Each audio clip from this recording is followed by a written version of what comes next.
자, 실전 모의고사 3회차 복습 지문 한번 살펴보겠습니다. 다 기출됐던 지문들이니까 하나하나 암기하시면 돼요. 자, 1번은 불공정한 법률 행위가 성립하려면 급부와 반대급부가 현저하게 불균형해야 되잖아요. 자, 이때 급부와 반대급부 현저한 불균형 언제를 기준으로 해요? 법률 행위시를 기준으로 하죠. 따라서 행위시에 현저한 불균형이 존재하지 않았다면 당연히 불공정한 행위는 성립하지 않습니다. 설령 그 후에 사정의 급격한 변화로 현저한 불균형이 생겼다 하더라도 행위시에 불공정이 없다면 불공정한 행위가 아니다가 되겠죠. 당연히 이렇게 출제가 되겠죠. 성립 시에는 존재하지 않았던 급부 간의 현저한 불균형이 그 이후 외부의 사정이 급격한 변화로 발생했다면 불공정한 법령에 해당된다. 이렇게 출제가 된단 말이에요. 틀린 지문이 되는 겁니다. 2번, 토지거래 허가를 받지 않은 토지거래 계약에서 매도인 채무가 이행불능임이 명백해요. 그 다음 매수인도 거래 종속을 더 이상 바라지 않아요. 양당사자가 더 이상 이행할 생각이 없는 거죠. 그럼 당연히 계약은 확정적으로 무효가 됩니다. 또 이게 토지거래 허가구역이 아니야. 토지거래 허가구역이 아닌데 매도인 채무는 불능이 됐고 매수인은 거래를 원하지 않아. 그러면 묵시적 합의 해제로도 가죠. 그죠? 묵시적 합의 해제. 토지거래 허가구역에서는 무효로 확정이 되는 거고요. 토지거래 허가구역이 아닌 곳에서는 묵시적 합의 해제로 가게 됩니다. 3번, 불확정한 사실이 발생한 때를 이행기한으로 정해놨다. 즉 주택이 임대가 되면 보증금을 반환하겠다라고 했죠. 그 주택이 임대가 되면 기한이죠. 자, 이때는 임대가 되는 것도 기한이 도래하는 거고요. 임대가 불가능하게 되는 것도 기한 도래죠. 왜? 주택이 임대가 되든 매각이 되든 증여가 되든 보증금은 꼭 돌려줘야 되잖아요.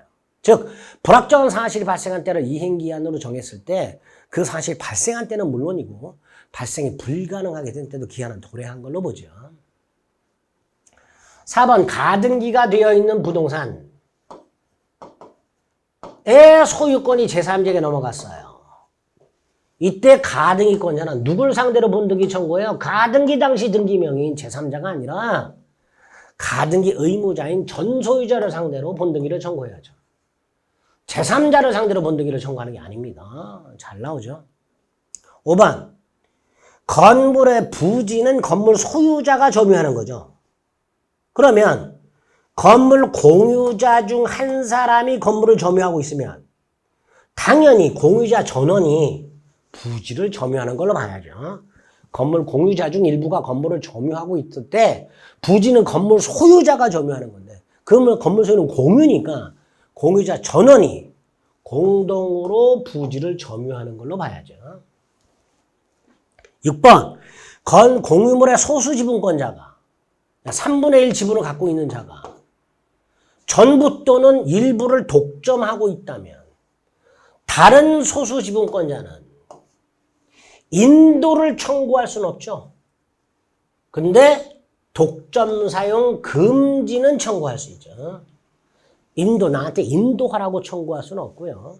독점 사용 금지 청구나 지분 비율에 따른 부당이득 반환을 청구할 수 있죠. 7번, 전세권에서 전세금은 반드시 지급해야 되죠. 즉 전세금 지급은 전세권 성립의 요소가 되죠. 다만 현실적으로 주고받을 필요는 없고 기존에 채권이 있을 때 그 채권을 전세금 지급에 대신할 수도 있다. 아주 잘 나오죠. 기존 채권으로 전세금 지급을 가름할 수 있다. 자, 8번은 갑을병 사이에 순차적으로 매매 계약이 이루어지고 병이 대금을 의뢰 지시에 따라 갑에게 지급했어요. 자, 갑을병 사이에 순차 매매가 이루어졌는데 을이 병한테 지시를 해서 병이 갑에게 대금을 지급하기로 했어요. 이것만 보면 을이 요약자고 병이 낙약자고 갑이 수익자가 되는 거잖아요.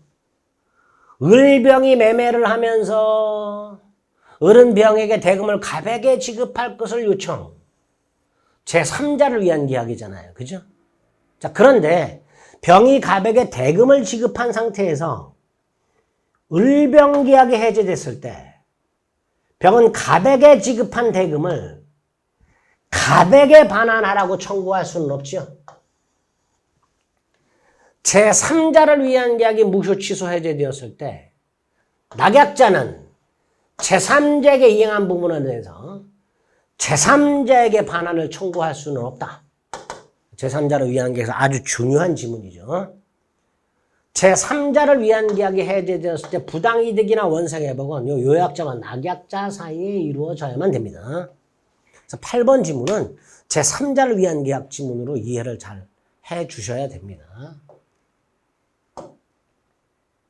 9번 매매 목적인 토지 전부가 제3자 소유죠.